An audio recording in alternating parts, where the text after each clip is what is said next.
देखिए एक बड़ी खबर आ रही है, जल्दी से वो बड़ी खबर पहुंचाए। कल रात अमित शाह के वडोदरा में होने की भी खबर सामने आ रही है। इस बीच शाह से फडणवीस शिंदे के मिलने की पुष्टि फिलहाल नहीं हुई है, लेकिन जो खबरें आ रही हैं वो ये कि कल रात अमित शाह के वडोदरा में होने की जानकारी मिल पा रही है। जिस बीच जानकारी मिल रही थी कि शिंदे साहब रात में ही वो पहले दिल्ली से वडोदरा पहुंचे, वहीं मुंबई से इंदौर होते हुए वडोदरा पहुंचे देवेंद्र फडणवीस, वहां उन दोनों की मुलाकात हुई है, सूत्र ये बता रहे हैं। लेकिन अमित शाह भी वडोदरा में थे, क्या सिर्फ ये इत्तेफाक था या उनकी वहां मुलाकात हुई है? अभी कुछ पुष्टि इसकी नहीं हुई है, लेकिन जानकारी ये जरूर आ रही है कि अमित शाह भी वडोदरा में मौजूद थे।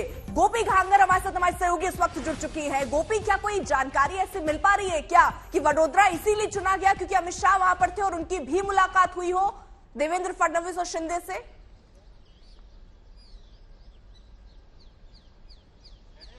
देखिए, ये कह पाना अभी फिलहाल तो मुश्किल है। कहीं सूत्र ये कंफर्म नहीं कर रहे हैं कि अमित शाह, देवेंद्र फडणवीस और एकनाथ शिंदे इन तीनों के मुलाकात हुई है, लेकिन हाँ, ये जरूर कंफर्म है कि अमित शाह कल रात को वहां पे पहुंचे थे। वहां का वडोदरा सर्किट हाउस है, वहां पे अमित शाह रुके हुए थे और आज सुबह वहां से जो Kevadia colony statue of unity, वहां पे जो स्पोर्ट्स कॉन्फ्रेंस चल रही है वहां पे उन्होंने हिस्सा लिया था। लेकिन ये एक बड़ी, हम कह सकते हैं, क्योंकि जिस तरीके से ये सूत्र बता रहे हैं कि एकनाथ शिंदे और देवेंद्र फडणवीस के बीच में मुलाकात हुई थी और वो भी वडोदरा में मुलाकात हुई थी, वैसे में अमित शाह का वडोदरा में होना ये एक बहुत बड़ा इंडिकेशन है। जो हमारे सूत्र बता रहे हैं वो सूत्र यही कह रहे हैं कि जो देवेंद्र फडणवीस और एकनाथ शिंदे के बीच में जो मुलाकात हुई थी, ये मुलाकात एक वडोदरा की 5 सितारा होटल के अंदर हुई थी और करीब वहां पे 1 घंटे के आसपास ये दोनों रुके थे। हालांकि अमित शाह वहां पे पहुंचे थे या नहीं ये कह पाना अभी मुश्किल है, लेकिन हाँ, अमित शाह वडोदरा में ही थे। कल पूरी रात वो वडोदरा में थे और आज सुबह वडोदरा से वो केवड़िया कॉलोनी के लिए रवाना हुए हैं। ये एक बड़ी जानकारी जो है वो मिल रही है, क्योंकि जिस तरीके से महाराष्ट्र में सियासी हलचल चल रही है, वैसे में अगर एकनाथ शिंदे, देवेंद्र फडणवीस और अमित शाह की मुलाकात होती है तो कहीं ना कहीं एक बहुत बड़ी खबर होती है। तो यानी आप ये जानकारी दे रही हैं कि अमित शाह वडोदरा में तो थे, लेकिन मुलाकात उनकी इन दोनों से हुई है। शिंदे साहब उनसे मिले या नहीं मिले अभी इस बात की पुष्टि नहीं हुई है, लेकिन वो वडोदरा में जरूर मौजूद थे। साहिल, जरा ये समझाइए, क्योंकि क्या वजह इसके पीछे दिखती है? रात का वक्त चुना जाता है, रूट इतना सिक्योर ताकि कहीं ट्रेस ना किया जाए। इंदौर से होते हुए वो वडोदरा पहुंच रहे हैं फडणवीस साहब, शिंदे साहब यहाँ दिल्ली होते हुए वडोदरा पहुंच रहे हैं। जानकारी मिल रही है कि अमित शाह भी वडोदरा में थे, तो सब कुछ एक तो इत्तेफाक नहीं हो सकता। दूसरी तरफ क्या अपने ही विधायकों जिनको वो अपने साथ ले गए हैं शिंदे साहब, उनको भी अभी किसी भ्रम में रखने के लिए वो कोशिश कर रहे हैं? क्योंकि उनको भी जानकारी नहीं थी कि शिंदे साहब कहां हैं। क्योंकि आप रात में निकलते हैं, सबको लगता है खाना खा के सो गए, सुबह आप ब्रेकफास्ट से पहले पहुंच जाते हैं, यानी किसी को पता भी ना चले कि आप गए हैं कहीं और बातचीत करके आए। नहीं, देखिए, इसमें 2 बातें हो सकती है। सबसे पहली बात तो ये इसमें निकल कर आती है कि ये मुलाकात क्यों हुई होगी और इस पे क्या क्या चर्चा हो सकती है।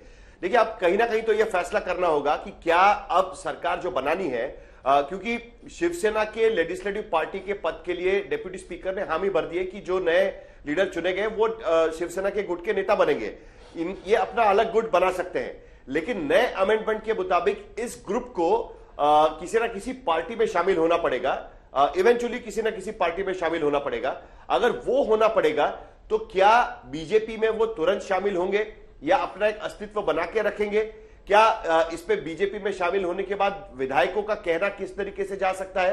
क्या इसके लिए महाराष्ट्र में राष्ट्रपति शासन लगाने की जरूरत पड़ सकती है? क्या तमाम मुद्दे हो सकते हैं। देखिए, आज की स्थिति में महाराष्ट्र में राजनीतिक अस्थिरता है, ये तो सब लोग मानते हैं।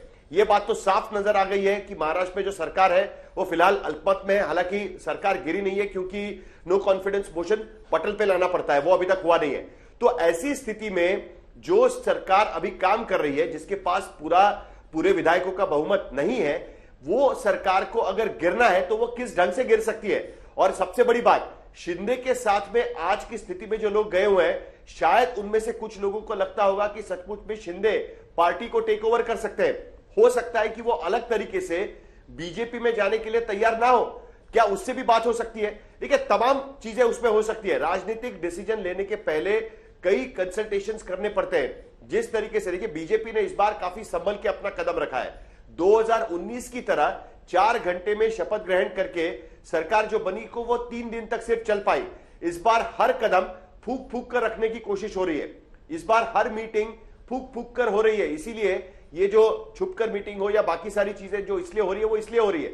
और अगर गोपी जो खबर दे रही है जिसके मुताबिक अगर अमित शाह वडोदरा में थे तो वडोदरा चुनने का कारण ही यह हो सकता है कि दोनों नेता वहां गए ताकि अमित शाह से मुलाकात कर सके, क्योंकि इससे पहले भी मैंने कहा था शुरुआत में ही कि बीजेपी के आला नेता इस पूरे मामले में डायरेक्ट इन्वॉल्व है, वो डायरेक्ट हर चीज पर ध्यान रखे हुए हैं और उसके तहत यह ऑपरेशन लोटस महाराष्ट्र में किया जा रहा है।